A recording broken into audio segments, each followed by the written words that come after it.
식사들 하셨습니까?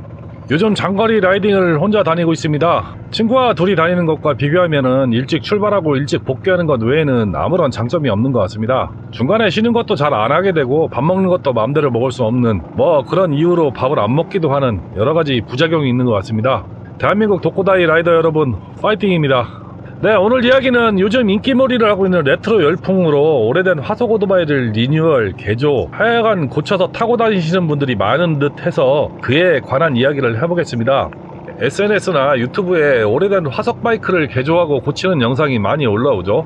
아마도 오토바이 관련 영상을 보시는 분들은 추천 영상에 많이들 뜰 겁니다. 저도 꽤 예전부터 미국이나 유럽, 동남아 국가 관련 영상을 많이 봐왔지만은 국내에는 이런 영상을 올리는 수리점이 없었는데 최근에는 국내 수리점이 여러 곳에서 올리는 모양입니다. 그래서 간혹 보이죠. 많이들 개조하는 기종은 할리나 혼다 샤도우, 가와사키 발칸, 야마 비르고, 드래그스타 이런 것들을 많이 개조하는 것 같더라고요. 할리는 883, 1200 스포츠스터, 에버 엔진은 최근까지 생산된 아주 오래된 엔진이죠. 많이들 팔리기도 했고요. 혼다 샤도우 600, 750, 1100, 가와사키 발칸 500, 750, 800, 1500, 1700, 2000, 야마 비르고 1100, 드랙스타 650, 1100, 1300 모델도 많이 팔린 모델입니다. 국내뿐만 아니라 외국에서도 인기 모델이었고 8, 90년대를 주름잡던 모델이었습니다. 얼마나 인기가 있었던지 할리가 휘청할 정도로 엄청 많이 팔린 모델들이죠. 우리나라에도 90년대 이런 모델 인기가 많아서 외제 오토바이 하면 전부 이런 모델을 떠올릴 정도로 많이 팔았던, 그리고 많이 탔던 모델이고 많이 보이던 모델들입니다.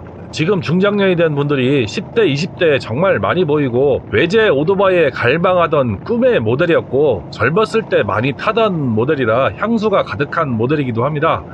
이제 나이가 들고 여유가 있는 중년이 돼서 젊었을 때 꿈과 향수를 느끼고자 다시 찾는 모델이기도 하고 젊은 친구들은 예전의 레트로 감성에 찾는 모델이기도 합니다. 지금 제가 타는 미라주 650이라는 국산 최고 고급 오토바이에 관심을 표하는 분들이 계신데 저는 항상 댓글에 네버, 절대, 아주 안 된다고 조언을 해드리기도 합니다.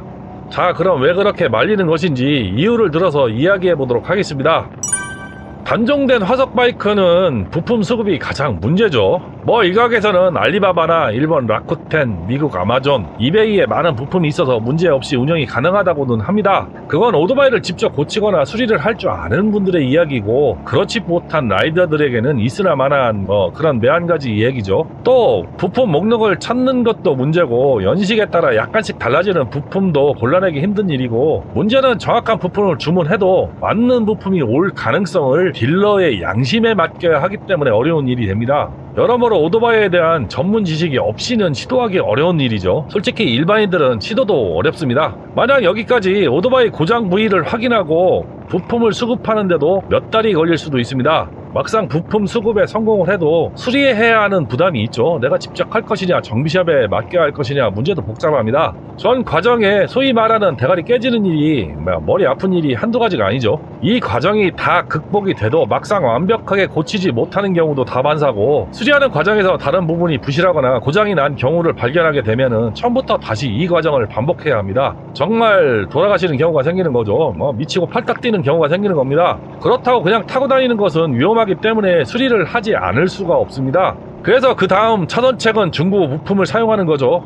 제가 그러고 있죠. 부품차에서 추출한 중고 부품을 활용해서 여러가지 고장을 많이 해결했습니다. 다행히 정비샵에서 미라주 650 몇 대를 부품차로 구입해 놓아서 이것저것 부품을 뜯어서 고장을 해결했습니다. 이마저도 천만다행이라고 생각하고 잘 타고 있습니다. 결국은 이런 경우가 발생하게 되는 거죠. 아주 어렵게 꿈에 그리던 오토바이를 구입했는데 중고 부품으로 도배를 하고 다녀야 하는 현실이 발생할 수도 있는 겁니다. 자, 그럼 부품 수급도 잘 되고 고장 진단도 잘해서 수리를 한다고 칩시다. 부품 수급이 잘 돼서 수리를 맡기는데 어디다 맡길 것이냐? 나는 수리에 관한 사항이나 오토바이 지식에 관해서 전혀 모르니 전문샵에 전부 위임할 것이냐? 아니면 내가 부품 매뉴얼을 보고 직접 도전할 것이냐? 고민을 할 수도 있습니다. 그러나 전문 수리점을 찾기도 쉽지는 않습니다. 8, 90년대 이런 오토바이 수리를 배운 수리기사가 있는 수리점이 얼마나 될까요? 최소한 나이가 5, 60대는 되는 정비사가 있는 수리점을 찾아야 합니다. 그런 분들이 많지도 않고 현업에서 계속 수리를 하는 경우도 많지는 않죠. 환장하죠. 그래서 인터넷이나 유튜브로 수리점을 찾아봅니다. 유튜브나 SNS에 오래된 오토바이를 리빌딩 하거나 수리한다는 젊은 정비사는 넘쳐납니다. 과연 그럴까요? 야, 이 사람들이 정말 잘 고칠까요? 제가 아는 경험상 그런 경우는 많지 않은 듯 합니다. 정말 실력 있고 경험 많은 정비사는 입소문으로 손님이 많고 할 일이 많아서 유튜브나 SNS 할 시간도 여력도 그런 거 할 줄도 모릅니다. 또 그런 거 하면 손님 늘고 귀찮은 일 많이 생기니까 절대 안 하려고 하죠. 일단 유튜브나 SNS는 시간이 많이 들어가고 여유도 있어야 하는 겁니다. 유튜브나 찍고 SNS 하고 있다는 것은 시간이 널널하다는 것이죠.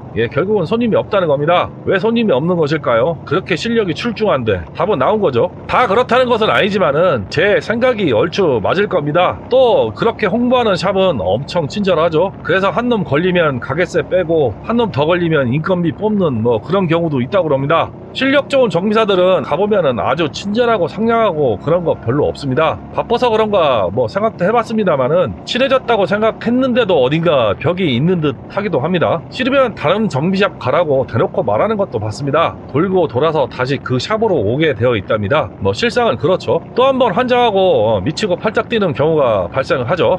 솔직히 여러분 중에 언제 고장날지 모르는 오토바이 타고 막 300km, 500km 장거리 라이딩 갈 수 있으세요? 저라면 안 갑니다. 아니 못 가는 거죠. 한번 라이딩 갔다가 불안 요소가 있으면 반드시 정비샵에 가서 수리를 하던 점검을 받던 그렇지 않으면 절대 장거리는 안 나갑니다. 그리고 큰 수리를 하거나 오토바이 컨디션이 좋지 못하면은 근교로 100km나 200km 안쪽으로 일단 테스트 라이딩을 나갑니다. 그래서 문제가 없을 경우만 장거리를 나갑니다. 안 그러시면 진짜 멀리 나가서 험한 꼴 당한 수가 있습니다. 장거리 라이딩은 오토바이 라이더 간의 신뢰가 없으면 할 수 없는 일이죠. 아예 오토바이에 대해서 아무것도 모른다면은 과감히 끌고 나갈 수도 있습니다. 그런데 오토바이를 조금이나마 아는 분이라면은 절대 안 하는 행동 중에 하나일 겁니다.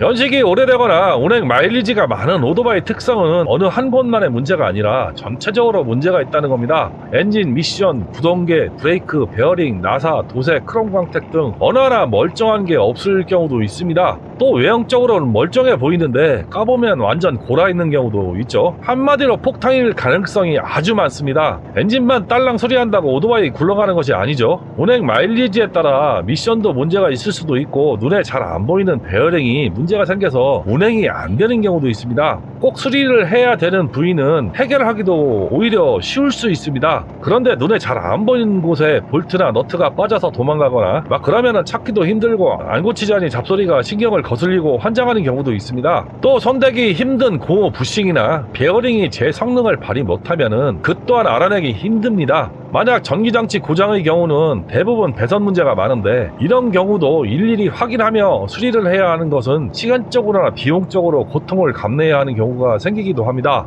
이런 노후화 현상이 결국은 오토바이 연쇄 반응으로 고장이 나면 전부 수리를 하고 탄다는 것은 불가능할 경우도 있습니다. 일정 부분 잡소리나 사소한 고장은 건너뛰고 참고 감내하며 타야 하는 경우가 생기는 거죠. 저도 그래서 일정 부분 운행에 관계없는 부분은 포기하고 타고 있습니다. 일례가 FI 등이 전멸하는 것은 무시하고 신경 쓰며 아예 테이프로 가려 놓았습니다. 이렇게 저렇게 어떻게든 경을 치면서 오토바이 수리가 끝나면 솔직히 지치죠. 어지간한 애정이 없으면 정말 고물상 갖다주고 싶습니다. 나중에 쳐다보기도 싫을 때가 있습니다. 제가 그랬죠. 솔직히 부품 못 구해서 한 시즌 세워져 있을 때 창고에 들어갈 때마다 발로 한 대씩 툭툭 차고 다닌 적도 있습니다. 꼴도 보기 싫어서 세차도 한번 안 했었습니다. 그러나 지금은 유튜브로 대박난 시점이라 컨셉으로 타고 다닙니다. 정비샵 바꾸고 정비도 잘 돼서 솔직히 처음 사왔을 때보다 더 잘 나갑니다. 예전에는 한번 타고 나갈 때마다 이벤트로 한두 군데씩 고장이 났는데 이제는 장거리 나갔다 와도 아무 이상이 없습니다.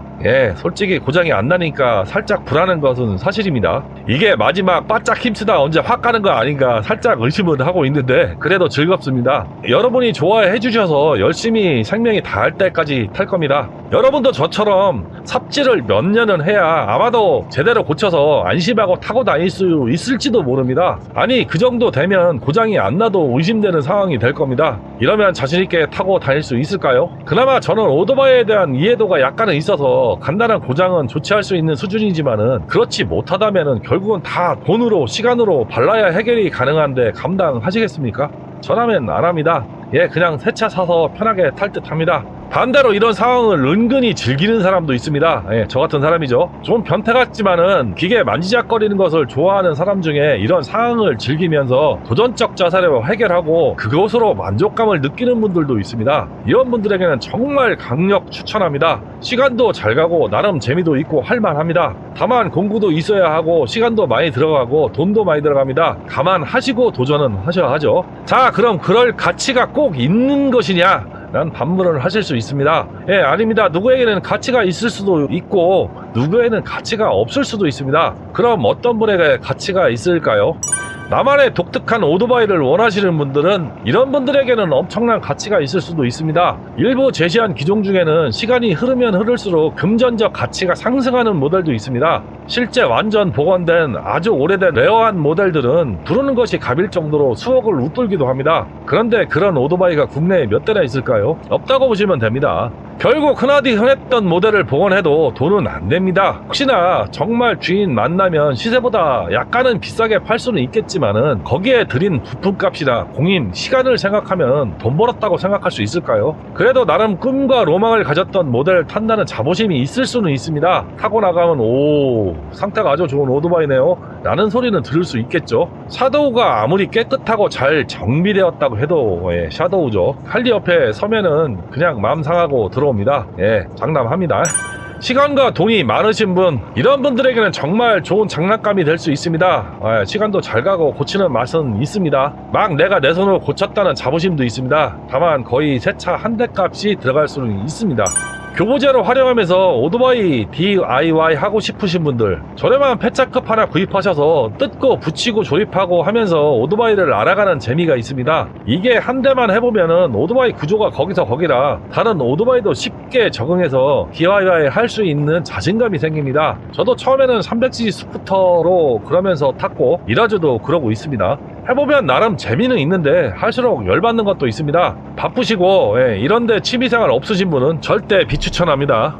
나만의 오토바이로 꾸미고 싶으신 분, 요즘 젊은 층에서 많이 하고 있는 오토바이 개조 작업이죠. 아메리칸 스타일 오토바이를 변형해서 카페 레이서로 만든다던가 차퍼로 개조해서 타시는 분들이 있는 것 같은데 저는 잘 모르겠습니다. 이게 우리나라에서 가능한 일인지, 환경 검사를 통과할 수 있는지, 아니면 건물에 걸렸을 때 불법 개조로 걸리지 않을지 잘 모르겠습니다. 알아보시고 시도하는 것을 추천드립니다. 이상 아주 오래된 오토바이를 수리해서 타거나 개조해서 타는 것에 관한 것을 알아봤습니다. 제가 보기에는 그냥 레트로 감성은 그들만의 세계인 듯 합니다. 절대 오토바이 입문 초보가 넘봐서는 안 되는 세계라는 것이 제 생각입니다. 저와 다른 생각을 하시는 분들도 있을 것이고 이게 딱 답이다 아니다라고 평가하기도 뭐하지만은 확실한 것은 어느 정도 돈과 시간, 엄청난 노력이 들어간다 라는 것은 확실해 보입니다. 그리고 완벽이라는 것을 바라기 힘든 작업일 수도 있습니다. 처음 입문하시면은 적당한 세차 박스 까서 타고 다니시고 어느 정도 오토바이에 관한 지식이 생기면은 그때는 시도해볼 만한 세계가 아닌가 제 개인적으로 생각해봅니다. 판단은 여러분이 하시는 겁니다. 제가 해보니 이건 아닙니다. 그래도 꼭 도전하시는 분들이 있죠.